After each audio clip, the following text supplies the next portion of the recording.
আসসালামু আলাইকুম প্রিয় ভিউয়ার্স টু ফ্রেন্ড ব্লগ চ্যানেলের পক্ষ থেকে আপনাদের স্বাগতম। আশা করি সকলে ভালো আছেন। আলহামদুলিল্লাহ আপনাদের দোয়াতে আমি ভালো আছি। তো আমি আসলে বেশি ভালো না, অসুস্থ। আমার জন্য সকলে দোয়া করবেন। সর্বোপরি আপনাদের কাছে সর্বপ্রথম আপনাদের কাছে দোয়া চাই আমার সুস্থতার জন্য। আমি দীর্ঘদিন যাবত অসুস্থ, আর কিছু ব্যক্তিগত ঝামেলায় আছি। দোয়া করবেন আল্লাহ যাতে ঝামেলা মুক্ত দান করে।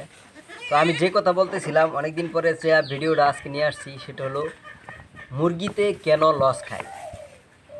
মুরগিতে লস কেন হয়? আপনার মুরগিতে যদি লাভবান না হয়, লস হয়, এর কারণ কিছু হলো, একমাত্র হইল গা আমি আজকে এই বিষয়ে কথা বলবো যে কেন মুরগিতে লস হয়, কেন মুরগি পাইলা কেন লস হয়। আজকে এই লসের আলোচনা করব। তো আমি প্রথমে একটা জিনিস দেখাই। এই দেখতেছেন খাঁচার মধ্যে কতগুলো বাচ্চা, এগুলো ব্যক্তি মৃত, আজকে মারা গেছে। অর্থাৎ এই মুরগিটা আমি মুরগির সাথে বাচ্চা বোর্ডিং করে দিয়েছিলাম কোনো লাইটিং ছাড়া। গতকালকে আমার মুরগিটা বাহির থেকে একটা কি জানি বিড়াল না কিনা ইয়া জাতীয়, ওন্দা জাতীয় আর কি, এটা মুরগির আক্রমণ করে মুরগি মেরে ফেলাইছে। তো আমি রাত্রে এই বাচ্চাটিরে মুরগি ছাড়া এত ঠান্ডার মধ্যে আমি লাইট দিই নাই। লাইট না দেওয়ার কারণে, ঠান্ডার কারণে সবটি বাচ্চা এক রাতে মারা গেছে। আমি বলতেছি লসটা কেন হয় দেখেন, শুধু গাফলতি আর হইল গা একটু অমনোযোগ। আপনি মুরগি পালার ক্ষেত্রে যদি একটু অমনোযোগ হন, একটু গাফলতি করেন, অলসতা করেন, আলসামি করেন, আপনার পুরা খামার ধ্বংস হয়ে যাবে। এটাই বাস্তবতা। দেখা গেছে আমরা বিভিন্ন পেরেশানির কারণে অথবা অন্য কাজের চাপের কারণে যারা মুরগি পালি, তারা কি করি না যে আজকের দিনটা একটু বিয়ে খেলি যাইতেছে, একদিন 2 দিন 3 দিন বিয়ে খেলি, 1 ঘন্টার ব্যবধানে সব মুরগি মারা যায় শুধু বিয়ে খেয়ালি রাখার কারণে। এই জন্য আপনাদের কি বলবো, যারা মুরগি পালতে চান লস যাতে না হয়, তাহলে আপনার সযত্ন হইতে হবে, যত্ন নিতে হবে, টেক কেয়ার করতে হবে, দেখাশোনা করতে হবে। আপনার মুরগিতে তেমন কোন কষ্ট না, শুধু যদি আপনি ম্যানেজমেন্ট, দেখাশোনা একটু খেয়াল রাখেন। আর যদি অলসতা করেন, পুরা খামার ধ্বংস হয়ে যাব, মুরগি থাকবই না। দেখা গেছে মুরগি ডিমে প্রোডাকশন কম দিব, অথবা বাচ্চা উঠালে বাচ্চা মারা যাইব, বাচ্চা দেখা গেছে জিমাইব, বড় হইতো না, কিছু বাচ্চা থাকবো, কিছু বাচ্চা মারা যাইব।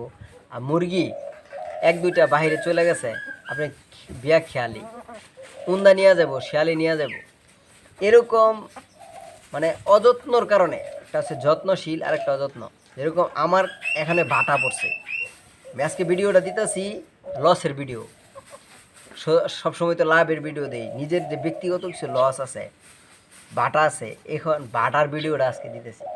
যে আমার মুরগি দেখেন, অনেকগুলো মুরগি আছে বাইরে, এগুলো কিন্তু ওই যে ধানের যে আপনার নেড়া, হ্যাঁ, এই নেড়া থেকে ধান সংগ্রহ করে খাইতেছে, ধান সংগ্রহ ঘুরে ঘুরে খাইতেছে।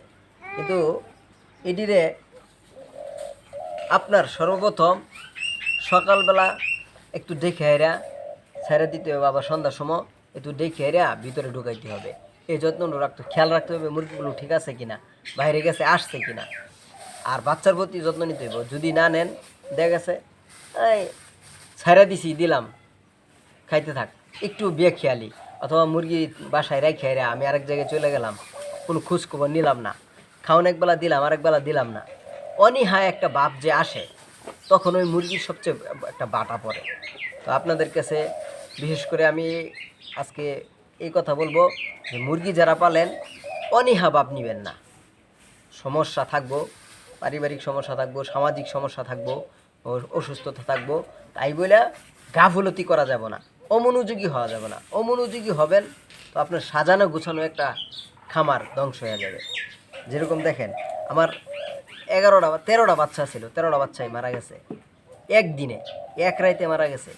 শুধু আমি একটু ভুলের কারণে, ভুলটা হলো আমি যদি কালকে এটার মধ্যে লাইটিংয়ের ব্যবস্থা করে দিতাম, আমি ভাবছি যে এক রাত থাকুক, ঘুরে রাখা দিছি চট দিয়া বিভিন্ন কিছু দিয়ে এরা, হ্যাঁ বাড়িয়ে জিনিস দিয়ে ঘুরে রাখছি, তো এক রাতেই কী হবে, এক রাতেই সব শেষ, সকালে উঠে দেখি নাই কিছু।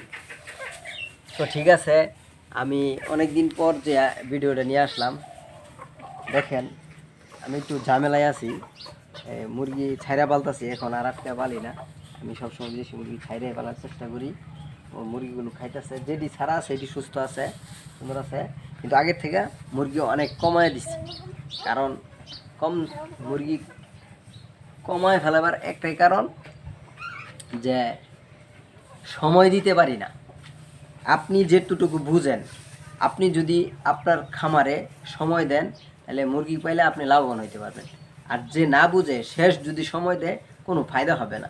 তো ঠিক আছে, যারা মুরগি খামার করতে চান অথবা মুরগি বাসা বাড়িতে পালতে চান, সযত্ন হবেন, যত্ন করে রাখবেন, মুরগির পিছনে সময় দিবেন, একটু দেখে রাখবেন, তাহলে আপনার খামার পরিপূর্ণ হবে, বাটা পড়বো না, আর নাহলে আমার মতন বাটা পড়তে হবে।